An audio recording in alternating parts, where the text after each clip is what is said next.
Hello people, BDX ওয়েবসাইটের পক্ষ থেকে HTML এবং CSS ভিডিও টিউটোরিয়ালসের 27তম ভিডিও, সম্ভবত 27তম ভিডিওতে আপনাদের সবাই ওয়েলকাম জানাতেছি। আমি ফয়সাল আহমেদ। তো লাস্ট টিউটোরিয়ালে আমরা ক্লাস এবং আইডি সম্পর্কে শিখেছি এবং তারও আগে আমরা ডিভ সম্পর্কে শিখেছি এবং জাস্ট কয়েকটা টিউটোরিয়াল ধরে আমি আপনাদেরকে বলেই যাচ্ছি যে পজিশনিং সম্পর্কে আপনাদেরকে পরে শেখানো হবে, পরে কথা বলা হবে। এবং অ্যাট লাস্ট আজকে আমি পজিশনিং নিয়ে কথা বলতে চাচ্ছি এবং আপনাদেরকে সব কিছু সম্পর্কে একটা ক্লিয়ার আইডিয়া দেওয়ার চেষ্টা করবো, যেন আপনারা পজিশনিং ব্যাপারটা কী এবং এখানে কী হচ্ছে না হচ্ছে সব কিছু আপনারা ক্লিয়ারলি বুঝতে পারেন। সো আমরা এই দুটোকে ডিভে পরিণত করি, অর্থাৎ আমাদেরকে পি দরকার নেই, আমরা ডিভ অ্যান্ড আমরা অ্যাজ ইউজুয়াল ডিভের ক্ষেত্রে আমরা আইডি ইউজ করবো। অ্যান্ড একটা জিনিস আপনাদেরকে বলে নিই যে আগে বলেছিলাম কিনা আমার মনে নেই যে আমরা ক্লাস ইউজ করার সময় অবশ্যই আমাদেরকে আমাদের ট্যাগ নেম দেন আমাদেরকে ডট সেপারেটর ইউজ করতে হবে এবং দেন আমাদের ক্লাস নেম। বা ডিভের ক্ষেত্রে আমরা শুধুমাত্র আমরা যখন আইডি ইউজ করবো, আইডির ক্ষেত্রে আমরা শুধুমাত্র হ্যাশ ইউজ করতে পারি। অর্থাৎ এখানে আমাদের ট্যাগ নেমটা খুব বেশি ইম্পর্টেন্ট না, কারণ আমরা নর্মালি ডিভের ক্ষেত্রে শুধুমাত্র আইডি জিনিসটা ইউজ করে থাকি। এবং যদিও অনেকে অন্যান্য প্যারাগ্রাফ অথবা হেডিং অথবা টেবিলের আন্ডারে আইডি ইউজ করে থাকে, বাট তারপরেও নর্মালি বেসিক্যালি ডিভের ক্ষেত্রে আমরা আইডি ইউজ করবো। এবং আইডিতে আমাদেরকে আগে আমাদেরকে ডিভ লিখতে হবে অথবা পি লিখতে হবে এমন কোনো কথা নেই। আমরা স্ট্রেট শুধুমাত্র হ্যাশ বাটন দিয়ে, অর্থাৎ হ্যাশের পরে আমাদের আইডি নেম লিখে আমরা আমাদের কোডিংগুলো করতে পারি। সো ডিভ, আমাদের প্যারাগ্রাফগুলোকে আমরা ডিভে পরিণত করলাম। দেন আমরা দেখি আমাদের জিনিসটা কাজ করে কিনা, অর্থাৎ আমরা ডিভ হিসেবে পাই কিনা। সো আপনারা দেখতে পাচ্ছেন আমরা ডিভ হিসেবে পেয়ে গেছি, যদিও আমরা ডিভ নেম লিখিনি, জাস্ট হ্যাশ দিয়ে আমরা চলে গেছি। বাট আপনারা ট্রাই করলে দেখবেন যে শুধুমাত্র ডট সেপারেটর দিয়ে ক্লাস, আমরা যদি এটাকে ক্লাস নেম দিতাম এবং এখানে যদি শুধুমাত্র ডট সেপারেটর ইউজ করতাম, অর্থাৎ আমরা যদি হ্যাশ না দিয়ে এবং আমাদের এই নেমটা না দিয়ে, ডিভ নেম না দিয়ে জাস্ট ডট দিয়ে লিখে গেলে আমাদের জিনিসটা কাজ করতো না। সো আজকে আমি কথা বলতে চাচ্ছি বেসিক্যালি পজিশনিং নিয়ে। পজিশনিং জিনিসটা বেসিক্যালি তিন ধরনের, আমরা তিনভাবে পজিশনিং করতে পারি।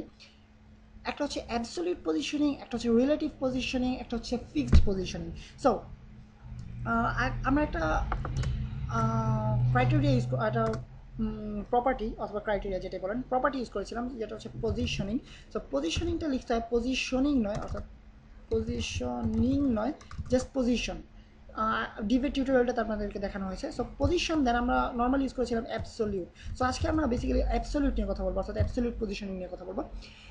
অ্যাবসলিউট পজিশনিংয়ের ক্ষেত্রে আমরা বলেছিলাম যে টপ লেফট এই যে দুটো জিনিস বেসিক্যালি ডিটারমাইন করে দেয় আমাদের বক্সটা কোথায় হবে এবং বক্সের উইথ এবং হাইট ডিটারমাইন করে দেয়। আমরা উইথ এবং হাইট এই দুটো প্রপার্টিজের মাধ্যমে উইথ, আমাদের উইথ যদি আমরা 100 পিক্সেলস দিই এবং আমাদের হাইট দিলাম 30 পিক্সেলস। সো আমাদের বক্সটা তৈরি হয়ে গেল, একটা ডিপ তৈরি হয়ে গেল, আমরা পেলাম 30 পিক্সেলস এবং 100 পিক্সেলসে। সো এবং আমাদের পজিশনটা থাকবে অ্যাবসলিউট। সো আমরা দেখি আসলে কাজটা কী হয় জিনিসটা। আপনারা দেখতে পাচ্ছেন, আই মিন ভালো করে খেয়াল করলে দেখতে পাবেন। আর একটু বড় করে দিই, সেক্ষেত্রে আপনার বুঝতে সুবিধা হবে। 400। সো আপনারা দেখতে পাচ্ছেন আমাদের নিচের যে লেখাটা, অর্থাৎ আমরা যে মামা এই আইডিতে যে লেখাটা লিখেছিলাম, হ মামা চলো জায়গা, ওই লেখাটা আমরা দেখতে পাচ্ছি না, এর উপরে আমাদের এই পজিশনটা চলে এসছে। এবং এই বক্সটা অর্থাৎ এই ডিপটা, বিডি গিক্স এই ডিপটা, এই আইডির ডিপটা উপর থেকে টপ থেকে কতখানি নিচে এটা আমরা এখনও ডিটারমাইন করে দিইনি, এটা অটোমেটিক্যালি ডিটারমাইন্ড হয়েছে, অর্থাৎ সিরিয়াল বাই জাস্ট একটার পর আরেকটা সিলেক্ট করে দিয়েছে। সো এখন যদি আমরা এটার উইথ এবং আমরা টপ এবং লেফট আমরা ডিটারমাইন করে দেবো। টপ থেকে আমরা চাইতেছি 100 পিক্সেলস নিচে এবং লেফট থেকে ব্রাউজারের লেফট কর্নার থেকে আমরা চাইতেছি 50 পিক্সেলস দূরে পিএক্স দিতে হবে, অর্থাৎ পিক্সেলস।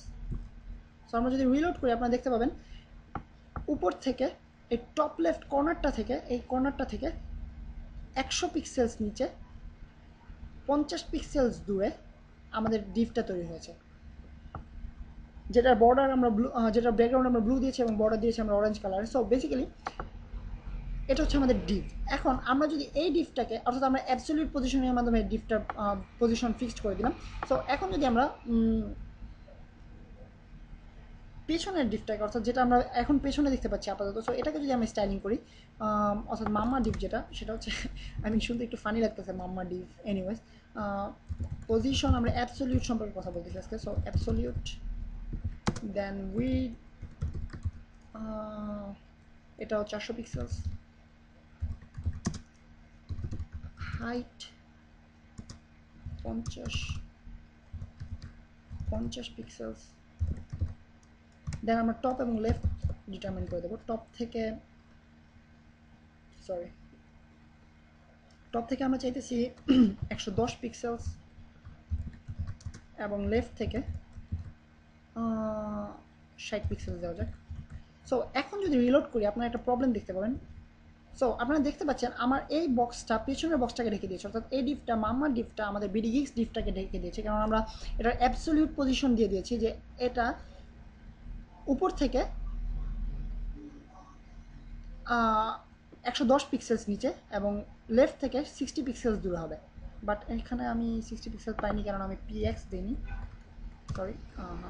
এখন আপনারা দেখতে পাবেন 60 পিক্সেল দূরে চলে যাবে, অর্থাৎ উপর নিচে আই মিন মামা ডিফটার উপরে আমাদের বিডি গিগস ডিফটার উপরে আমাদের মামা ডিফটা চলে আসছে। সো এটা হচ্ছে আমাদের অ্যাবসলিউট পজিশনিংয়ের বেসিক একটা প্রবলেম যেটা আমাদেরকে ফেস করতে হবে। সো আপনারা যখন অ্যাবসলিউট পজিশনিং ইউজ করে ওয়েবসাইট ডিজাইন করবে সেক্ষেত্রে আপনাদেরকে অবশ্যই আপনাদেরকে মাথায় রাখতে হবে এর প্রবলেমগুলো, অর্থাৎ আমাদেরকে পুরোপুরি হিসাবে রাখতে হবে যে আমরা কত আই মিন আমাদের কোঅর্ডিনেটগুলো আমরা কত ইউজ করতেছি। অর্থাৎ একটা যদি 110 পিক্সেলস হয় দেন আমরা এবং এটার হাইট যদি আই মিন টপ থেকে যদি 110 পিক্সেলস নিচে দিই এবং হাইট যদি এটার হাইট যদি 30 পিক্সেলস হয় সেক্ষেত্রে আমাদের পরবর্তী ডিফটা অবশ্যই 130 পিক্সেল দূরে দিতে হবে, টপ থেকে 130 পিক্সেলস দূরে। তো আমরা দেখি যে আমাদের টপ থেকে আমরা 100 পিক্সেলস নিচে দিয়েছি এবং এটার হাইট হচ্ছে 30 পিক্সেলস। সো এটা আমরা দিব উপর থেকে 135 পিক্সেলস দিয়ে নিচে দিলে আপনারা দেখতে পাবেন আমাদের বক্সটা খুব সুন্দরভাবে ঠিক একটা নিচে আরেকটা চলে আসছে। দেখতে পাচ্ছেন একটা নিচে আরেকটা চলে আসছে। সো এভাবে আমাদেরকে যদি অ্যাবসলিউট পজিশনিং ইউজ করে আমরা ডিজাইন করি সেক্ষেত্রে আমাদেরকে অবশ্যই মাথায় রাখতে হবে যে আমরা কোনটাতে কত কোঅর্ডিনেট ইউজ করতেছি, অর্থাৎ কোনটা কতখানি হাইট এবং কোনটা কতখানি উইথ, কোনটা উপর থেকে কত নিচে, কোনটা লেফট থেকে কত দূরে, এটা আমাদেরকে অবশ্যই মাথায় রাখতে হবে এবং সেই অনুযায়ী আমাদেরকে ডিজাইনটা করতে হবে। অ্যান্ড অলসো আরেকটা জিনিস সেটা হচ্ছে আই মিন এই জিনিসটা আপনাদেরকে খেয়াল করতে হবে যে একটা উপর দিয়ে আরেকটা কন্টেন্ট চলে যাবে যদি আমরা এটা মেজড আপ করে দিই। বাট এই জিনিসটা আমরা অনেক ক্ষেত্রে ইউজ করতে পারি, যেটা আই মিন আমরা অনেক ক্ষেত্রে চাইবো যে একটা আরেকটার উপর ওভারল্যাপ করুক, সেক্ষেত্রে আমাদের প্রবলেম নেই। বাট আমাদের কন্টেন্টগুলো যেন আলাদাভাবে দেখা যায়। আপনার আই মিন আমরা যদি শুধুমাত্র টেক্সট থাকে, ধরা যাক এখানে আমাদের অনেকগুলো টেক্সট আছে,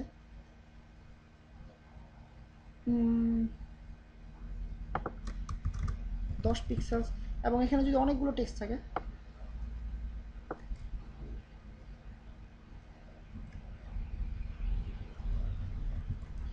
দেন পেজটা রিলোড করে আপনারা দেখতে পাবেন এটার মধ্যে অনেকগুলো টেক্সট চলে আসছে। সো এই টেক্সটগুলো যদি আই মিন আমি ব্যাকগ্রাউন্ড কালারটা চেঞ্জ করে দিই, সো আমাদের দেখতে সুবিধা হবে।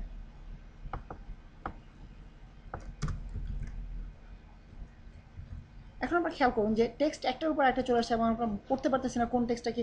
বাট টেক্সট ছাড়া অন্য কোনো কন্টেন্ট যদি থাকে, ধরা যাক আমরা এই অর্ধেকের মধ্যে একটা ইমেজ রাখলাম এবং এই অর্ধেকের মধ্যে একটা ইমেজ রাখলাম এবং পিছনের ইমেজটা আমরা এমনভাবে তৈরি করলাম যেন এই ইমেজটার উপরে এই ইমেজটা পড়লে একটা স্পেশাল ইফেক্ট তৈরি হয়। আই মিন খুবই হাই থটের চিন্তা ভাবনা, বাট আমি জাস্ট আপনাকে আইডিয়া দিতে চাচ্ছি যে অনেক ক্ষেত্রে আমরা চাইবো যে একটার উপর একটা ওভারল্যাপ করুক, বাট সেক্ষেত্রে আমাদেরকে মাথায় রাখতে হবে যেন আমরা কোঅর্ডিনেটগুলো ঠিকভাবে ইউজ করি, অর্থাৎ কোনটা কত পিক্সেলস দিলাম, টপ থেকে আমাদের কোঅর্ডিনেট কত, লেফট থেকে কোঅর্ডিনেট কত এবং আমরা উইথ কত দিলাম, হাইট কত দিলাম, এই জিনিসগুলো অবশ্যই আমাদেরকে মাথায় রাখতে হবে।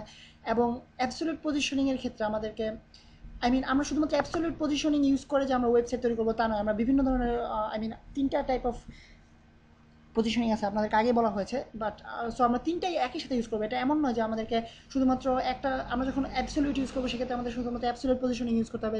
যখন আমরা শুধুমাত্র যখন আমরা শুধুমাত্র রিলেটিভ ইউজ করবো তখন আমাদেরকে রিলেটিভ ইউজ করতে হবে, অথবা ফিক্সডের ক্ষেত্রে ফিক্সড ইউজ করতে হবে। একটা পেজের মধ্যে আমরা অন্যগুলো ইউজ করতে পারবো এমন নয়, আমরা 3টা একসাথে ইউজ করতে পারি এবং আমরা চেষ্টা করবো 3টাকে একসাথে কোঅর্ডিনেট করে আমরা যেন সুন্দর করে তুলতে পারি ওয়েবসাইটগুলোকে। এবং নেক্সট টিউটোরিয়ালে আপনাদের সাথে রিলেটিভ পজিশনিং নিয়ে কথা হবে। সে পর্যন্ত আমি সাইন অফ করতেছি। Faisal Ahmed from BD.